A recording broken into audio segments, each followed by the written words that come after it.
What do you say to Anne's argument? Because that's really the crux of it. Who gets to decide? Is it the woman that, is able to come to her own decisions or what's right for herself and perhaps even her family at that given time, or essentially taking that right away from her and putting that into the hands of the state? Because you mentioned your personal experience, but some women may also say that actually that was something that they felt that they needed at that particular moment in time.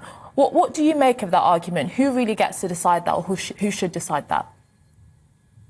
Well, first of all, I think the most important thing is not, the rights of the woman, absolutely, but human right is the most important fundamental right that we have. And the most important right as a human is to have the right to life. And when we take that life away, no other life exists. And Anne Ferrady, you're so right. We all have regrets. I regret colouring my hair. I regret cutting my hair, different styles. I regret men I've been out with. But I shouldn't be sat here today regretting killing the 2 children and my only children that I would have had. I shouldn't sit here regretting that Paul and Jude don't exist. Rachel, that's beyond what I should have. Yeah, Rachel, do you make any distinction in the case of extreme or severe fetal abnormalities, or do you just have the right to life in all circumstances, regardless of whether or not they have abnormalities or whether or not it's at the start of conception or at different times in the pregnancy? Do you make any distinction at all? Well, I distinguish between that everybody is human within that, whether you're going to live a day, whether you're going to live an hour, or if you're going to live 90 years. My dad was schizophrenic. He had severe mental health. He had the right to life. I was abused as a child. I still had the right to life. And I know people who have been raped, horrifically raped, and they said when they were offered abortion that it was the second act of violence that was done to them.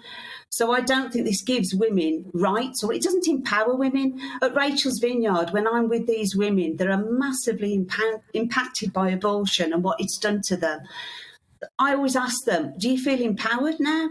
And they never feel empowered, because an abortion story doesn't start the day you got pregnant. It starts from your upbringing and what went on there. But Rachel, what about the alternative, which is forcing women to carry out a pregnancy that they don't want? I mean, because that is really the alternative to what you're saying. Even if individual women may feel down or hurt or traumatized, you might say, from this experience, the alternative is taking away her right to choose the future of her own life. OK, so, well, pregnancy is a natural progression throughout the months. Nobody's forcing. When we use the word force, it's like I'm locking somebody in a room for 9 months. What we need to do is empower women, that women that are in crisis pregnancy should be offered alternatives. There are so many alternatives out there other than killing their child. And on a personal note, I had a problem. I was pregnant and I didn't want to be a mum. But what abortion did is it didn't prevent me from being a mum. It just made me a mum to dead children. And that's all we're doing. And it doesn't matter, whatever the circumstances were around my abortions, my children should be here. And I don't have the right to have made that decision.